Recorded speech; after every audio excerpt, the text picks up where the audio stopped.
And the Broncos end their 2023 season with a loss to the Raiders the same way it started, 27-14. And let me just unload the clip right now with some reactions to the game, and then we'll talk draft targets and updated draft order. But ultimately, Sean Payton wanted to make a move for a spark on offense, and ironically enough, the spark led to fewer points against the Raiders in Week 18 compared to Week 1 with Russell Wilson. So not really sure how much of a spark they got out of Jarrett Stidham. And if Jarrett Stidham returns as the starting quarterback in 2024, which he may very well open up the camp as the starting quarterback, I'll be disappointed. I'll say it right now. I'll be disappointed. I know Sean Payton loves Jarrett Stidham, but overall, I didn't see enough from Jarrett Stidham over the last 2 weeks to go, that's our guy for 2024. But let's look at the current NFL draft order, and let's talk quarterbacks. Because if you bench your quarterback for the last 2 weeks of the season, that's going to be a pretty good indication of what you're doing in the draft. So right now, the Broncos do not have, or not even right now at all, they do not have a top 10 pick. Denver is picking at number 12. They've got the Minnesota Vikings just ahead of them. We'll throw it on screen for you here. Vikings 11, Broncos 12, Raiders 13, Saints 14. So had the Broncos won today, they would have fallen a couple of spots, but not anything too drastic based on how the other results unfolded. So the 12th overall pick belongs to the Denver Broncos, I believe. And now we're going to talk about who they might get at that number 12 selection. But make sure to subscribe, lock yourself in for the number 1 Broncos draft YouTube channel this entire offseason. No one, and I mean no one, is going to talk about the draft more than we will. So make sure to subscribe if you have not already. So I've got 5 quarterbacks worthy of a selection for the Denver Broncos in round number 1. Caleb Williams and Drake Maye. Let's start right there. These two guys are locks for the top 3, in my opinion. Caleb Williams will go number 1. The question is to who? The Chicago Bears have the number 1 overall pick. I believe they will move on from Justin Fields, which means they will keep that pick to take Caleb Williams. Drake Maye could go 2 or 3 to the Washington Commanders or the New England Patriots unless Denver were to trade up.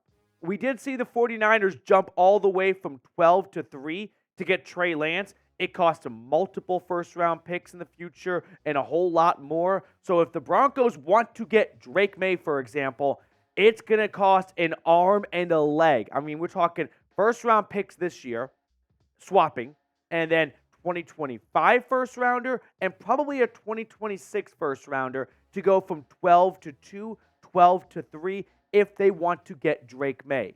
Now, as for the next kind of tier of quarterbacks, Jayden Daniels. He's kind of in his own tier. He's not quite Caleb Williams, Drake Maye tier, but he's ahead of Michael Penix right now. Jayden Daniels was awesome this year, as we know. He won the Heisman, and I don't think he's going to get outside of the top 10. So if you want Jayden Daniels in blue and orange next year, you're going to have to move up in my eyes. And so if you want to get to Jayden Daniels' range, I mean, we can throw up Jayden Daniels' stats again, and then, Sam, let's throw on the updated draft order so we can see where you might have to jump to. Because now you got to start looking at the draft order thinking, all right, let's say you want to jump up a few spots. You want to get from 12 to Jayden Daniels' range. Well, if quarterbacks go 1, 2/3, and then Marvin Harrison maybe goes 3, the Cardinals are going to stick with their QB, Kyler. The Chargers are not taking a quarterback. The Giants may very well take a QB. I'm not quite sure how much faith they have in Daniel Jones. The Titans, I think like Will Levis. But the Falcons definitely need a quarterback. And so if Drake Maye and Caleb Williams go in some order between 1 and 3, well, next guy up is Jayden Daniels. He will not get past Atlanta. So if Denver wants to get Daniels, they likely have to leapfrog the Falcons and the Giants and the Titans, and I doubt the Chargers would do a trade like that, but maybe the Cardinals would. Know that, and it's going to cost a pretty penny. 9 Bears, 10 Jets, you're past Atlanta. It's too late at that point. So if you want Jayden Daniels, we're talking about a mega trade to go from 12 to at least 7, if not better, because I don't see a world where Daniels gets past the Atlanta Falcons at number 8. So with all that being said, I do have to ask a tough question. Would you trade Patrick Surtain to draft your number one QB?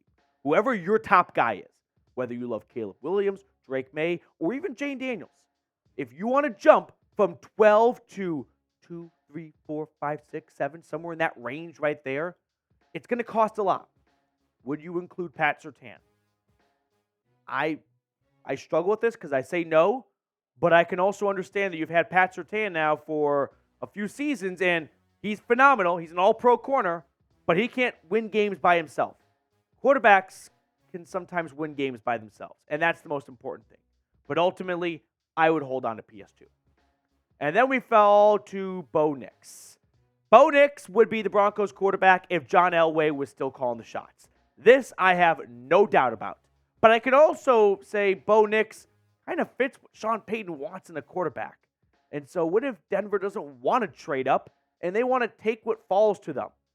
Maybe the Bo Nix could be that guy. 12 seems a bit early to take Bo Nix in my eyes, but if you fall in love with the quarterback, you don't get into semantics about should we trade back 3 spots to get him? No, you go get your guy if you think he's your guy. But Bo Nix is an interesting guy to watch for because he is your we don't want to trade up option if you think Michael Penix might go top 10 as well. And we'll talk about Michael Penix in just a moment. But let's talk about PrizePicks. So today's sponsor, PrizePicks, has an awesome deal for Broncos Country where they still have their demons and goblins going on right now, which means they lower or raise some of the stat projections, making it easier or harder to hit, but also changing the payout in your favor. So PrizePicks is super simple. It's user-friendly. And I love the easy withdrawal element to it as well. All you do is select 2 to 6 players and then pick more or less on their projected stats. So let me give you an example of what I'm talking about. Take Sunday Night Football, which you're watching right now. Tua Tagovailoa, 267.5 passing yards against the Bills. Do you like the more or do you like the less? Whatever you like, just go to PrizePicks, specifically prizepicks.com/CLNS, and use code CLNS for a first-time deposit match up to $100. I've put that link in the comments and description of today's video. PrizePicks, daily fantasy sports made easy. Sam, let's talk about Michael Penix for a moment here because he's going to have an awesome game, I think, on Monday night against Michigan, which will bump his draft stock a lot. And then we look at where Michael Penix might fall. It's tough to envision 4 quarterbacks going in the top 10. That does not happen very often. You think back to the last time we got close to that. You had Baker, Josh Allen, and Sam Darnold. And did Josh Rosen sneak in the top 10? I think he was pick number 10. I think Rosen was pick number 10. And then we had not too long ago Trey Lance go number 3. We had Trevor Lawrence go number 1. But Justin Fields fell to 11. Josh Rosen was selected number 10 overall. So if Michael Penix is going to fight his way to the top 10, which I don't think that's going to happen because of the 2 torn ACLs in college, I think you're just going to see 1 or 2 teams get a little bit too weary of that.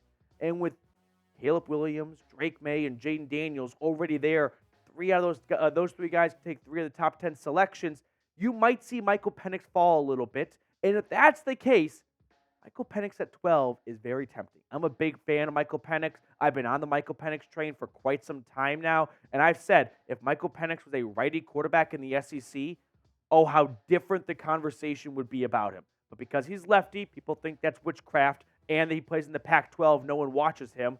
But I'm telling you, Michael Penix, I think, is a really, really good quarterback, and I think he's going to make a nice NFL starting QB. This, in my eyes, though, to kind of put a bow on the video, is the biggest offseason in maybe a decade. I mean, maybe since they signed Peyton Manning and moved on from Tim Tebow, which, believe it or not, is about a decade ago, this might be the biggest offseason in time span. It's absolutely the biggest since Peyton Manning retired. Since 2015, no offseason has had greater implications for the future of the Denver Broncos than this one. Deciding to move on from Russell Wilson, Sean Payton getting to pick, potentially, his quarterback of the future, or at least find a placeholder, which the funny thing is, and I was talking to Sam about this, let's say they do go get a Jimmy Garoppolo placeholder QB. Why not have Russell Wilson be the placeholder next season and not have an $85 million dead cap hit. If that's the plan, to get a placeholder temporary QB until you draft your quarterback of the future in 2025, just have Russell Wilson be the placeholder.